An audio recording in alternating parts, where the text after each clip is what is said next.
Bom, pessoal, hoje eu estou aqui para a gente falar de um assunto muito diferente, mas que é muito necessário. Saiu o comentário de que a minha geração, a nossa geração, não vai conquistar nada. Esse assunto viralizou, virou vários vídeos aqui no YouTube e eu estou aqui hoje na posição de um jovem para defender a nossa classe. Hoje eu quero conversar com vocês e discutir um pouco as nuances pelas quais as pessoas acreditam que a nossa geração não vai conquistar nada, que nós não possuímos sonhos e que ainda que a maioria da gente tenha sonhos, esses sonhos são pequenos. Muito se ventilou que a nossa geração reduziu o tamanho dos sonhos para poder caber dentro dos nossos orçamentos. As pessoas mais velhas estão falando que a gente não vai conquistar nada e a gente está aqui para rebater ou tentar. Esse assunto chegou ao meu conhecimento porque eu sigo um canal que chama Investidor Sardinha, sou inclusive aluno do pessoal lá, e aí eles falaram que a minha geração não vai conquistar nada, mas lá eu sei que tem gente da minha idade que tem muito patrimônio, que já conquistou muita coisa. Eu conheço gente mais nova que eu, que já tem patrimônio adquirido, que já tem sonhos realizados, e isso me fez pensar que eu não concordo muito com essa corrente que diz que a nossa geração não conquistará nenhum tipo de objetivo. Mas eu comecei a pensar num cenário macroeconômico, num cenário amplo, em que a maioria das pessoas não possuem conhecimento sobre algumas coisas e muitos outros cenários precisam ser considerados dentro de um país. No meio disso tudo, eu comecei a pesquisar e tentar entender por que as pessoas chegam à conclusão de que a gente não vai conquistar nada.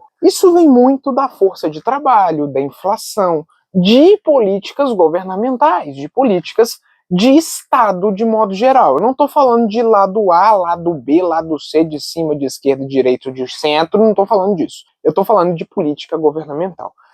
Infelizmente, o presidente da República nomeia o presidente do Banco Central, que, por consequência, toma algumas decisões que regem o mercado financeiro. E o mercado financeiro, você e eu, ainda que a gente não seja banqueiro, dependemos dele.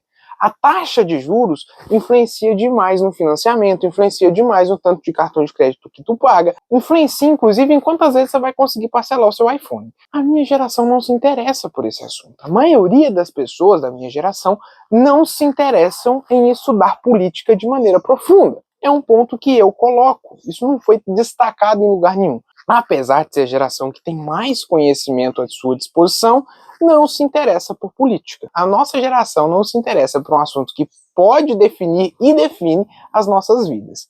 Outro ponto é que falta conhecimento financeiro. A maioria das pessoas não conhecem o básico sobre economia, não conhece o básico sobre gestão de empresas, gestão de negócios, gestão de patrimônio pessoal. O desconhecimento total e o descontrole financeiro vai gerar alguns problemas que podem ser problemas para o resto da vida. Se você contrair uma dívida, por exemplo, no início da sua vida, essa dívida vai te perseguir por um bom tempo e é muito difícil sair disso devido à taxa de juros, que mais uma vez é um reflexo da política. Mas vamos citar alguns exemplos para a gente elucidar melhor esses fatos. Essa semana eu peguei uma guia de arrecadação fiscal, um boleto que uma pessoa próxima a mim iria pagar de imposto. Essa pessoa vai pagar de imposto de renda na pessoa física algo em torno de 560 mil reais. Significa que a empresa dessa pessoa faturou muito mais que isso e que essa pessoa também faturou muito mais do que isso. 560 mil reais é bastante dinheiro, principalmente considerando que esse dinheiro vai ser só para pagar imposto. Mas a gente tem que fazer o contraponto. Se está pagando esse tanto de dinheiro, é porque está girando muito mais do que isso. Então essa pessoa que tem uma vida financeira muito planejada, muito organizada, está pagando 500 mil reais de imposto, então faturou no mínimo 5 milhões. Eu comecei a olhar para esse valor com outros olhos. Comecei a fazer algumas contas tendo como referência este valor. Esse valor dá para pagar 28 anos de salário mínimo de uma pessoa.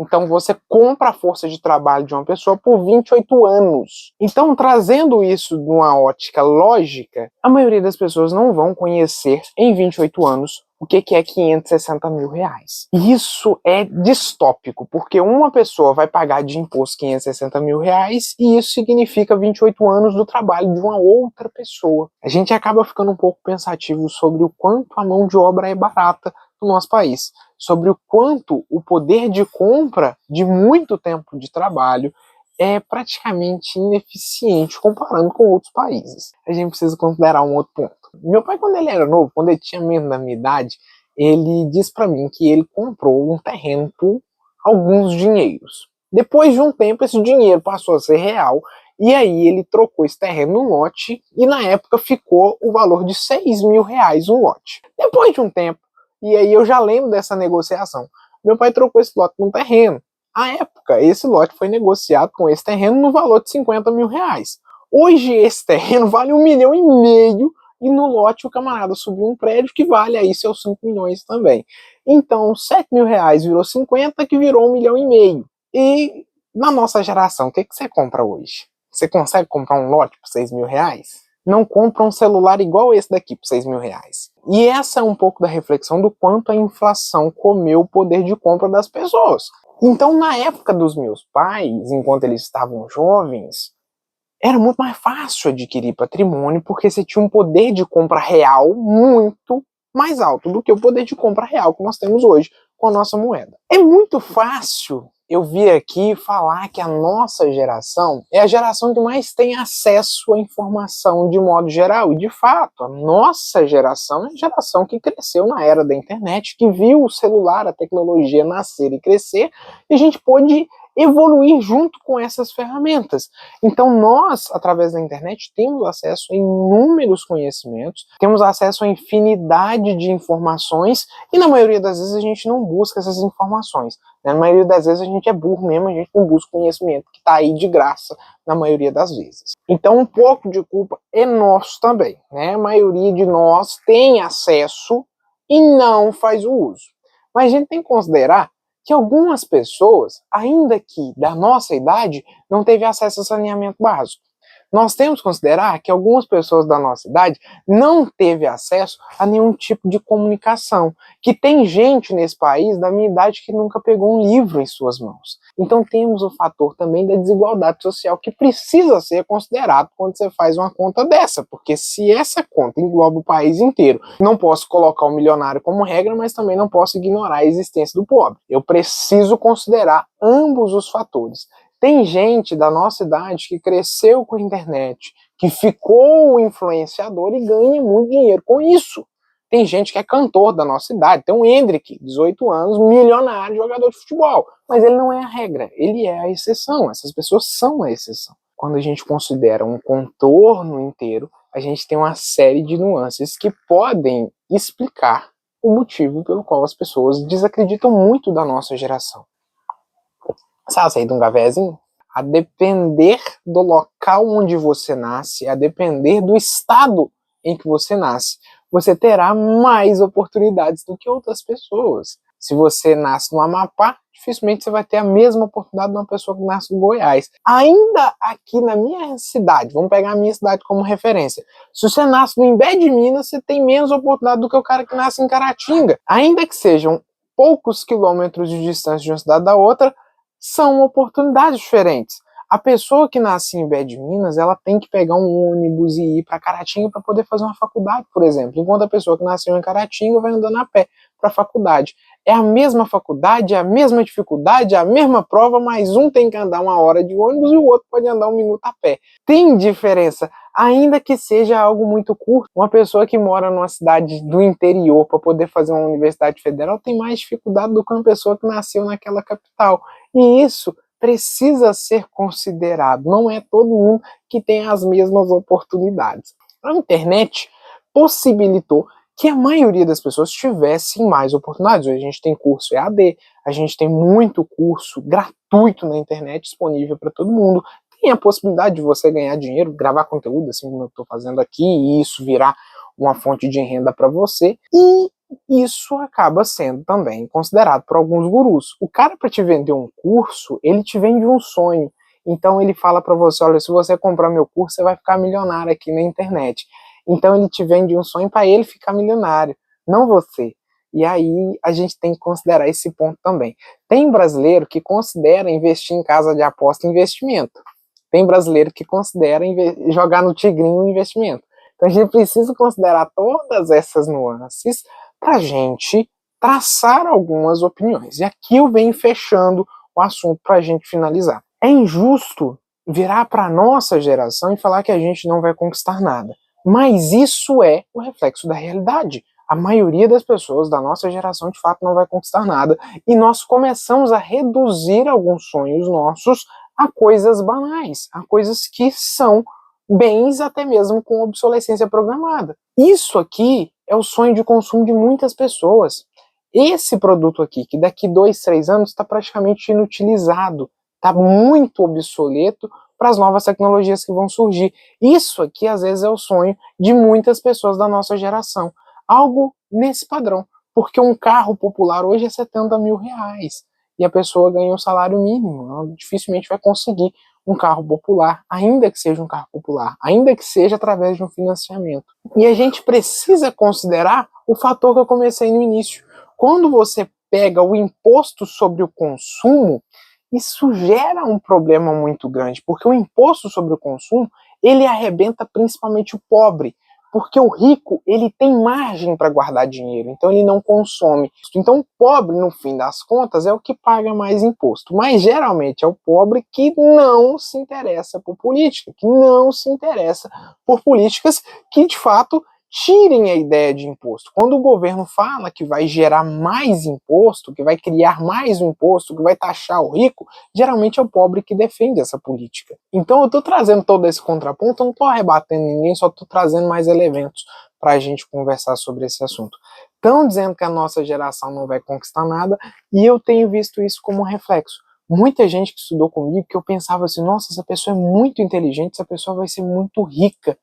E infelizmente eu vejo essa pessoa hoje em um subemprego, porque essa pessoa não aproveitou uma oportunidade que pintou na vida dela, ou essa pessoa simplesmente não quis estudar, essa pessoa não quis empreender, essa pessoa optou por um caminho de segurança, que de fato, um emprego com carteira assinada é sinal de segurança num país desigual como o nosso. E aí essa pessoa está hoje numa situação de subemprego e a gente fica, nossa, era para estar rico, mas a gente não sabe a realidade que essa pessoa passou em casa, a gente não sabe quais as circunstâncias que levou essa pessoa a estar nessa condição de subemprego. E por fim, para a gente finalizar, eu trago o exemplo da minha vida, da minha realidade. Eu tive na família do meu pai exemplos de pessoas que estudaram e que, por terem estudado, eram bem-sucedidas. E eu olhava para essas pessoas e sempre via o sucesso. Eu via o conforto financeiro que essas pessoas tinham. Geralmente um carro 0 km, geralmente uma viagem interessante, uma casa bem mobiliada, coisas semelhantes. E eu olhava para essas pessoas e falava assim, é isso que eu quero para minha vida. Eu quero ter esse nível de condição, eu quero ter esse nível de conforto. Não conforto de ter um super esportivo ou coisa do tipo, mas conforto de não passar dificuldades. E quanto à família da minha mãe, eu sempre via essas dificuldades, porque a maioria das pessoas não tinham diploma, a maioria das pessoas trabalhavam em condição de subemprego e não tinham essa perspectiva de crescimento que eu via na família do meu pai. Então eu assisti esses dois lados. Uma família que o diploma era a referência para o crescimento financeiro, e uma família em que o diploma ele era escasso. Né? Nós somos a minoria formadas em alguma coisa aqui. Poucas pessoas da família da minha mãe conseguiram concluir o ensino médio. Claro que são realidades completamente diferentes, pontos de início completamente diferentes, e isso precisa ser considerado. Mas eu cresci enxergando essas duas realidades e percebi logo que eu tinha que estudar. Eu percebi logo que eu tinha que lutar para poder sair dessa condição, porque o meu destino era também estar numa condição de subemprego. E aí eu estudei, fiz faculdade, investi, busquei conhecimento, montei empresa, trabalho com empresas. Mas e se eu não tivesse o lado da família do meu pai para eu me apoiar, para eu me espelhar? Eu acho que isso também é importante. E essas condições precisam ser consideradas. Então, quando você fala que a nossa geração não vai conquistar nada, eu posso até assinar embaixo. Eu assino desde que a gente coloque todas essas nuances dentro de uma perspectiva. Mas eu não estou aqui dizendo para você desistir, não estou dizendo aqui que a gente não vai conquistar mesmo. Uma minoria de nós vai sim conquistar alguma coisa e depende principalmente da gente. É claro que tem nuances diferentes, tem pontos de partida diferentes, tem inúmeras circunstâncias que precisam ser consideradas, mas no fritar dos ovos vai depender principalmente de mim, de você, de nós. E a nossa geração também é uma geração muito desunida, é uma geração que às vezes se apega a valores que não contribuem em nossas vidas, que perde muito tempo com coisas inúteis. Olha aí o tempo que tu ficou em rede social hoje, olha aí o tempo que tu ficou scrollando tela. a geração que mais tem conhecimento à sua disposição, que mais tem tecnologia à sua disposição, é a geração que possivelmente vai fracassar. É a geração que possivelmente vai conquistar menos sonhos, menos patrimônio e por aí vai. Infelizmente. E isso não é culpa sua, não é culpa minha, é o somatório de muitos fatores. Um abraço para você. Deixa sua opinião aqui nos comentários. Muito obrigado por ter assistido esse vídeo e até o próximo.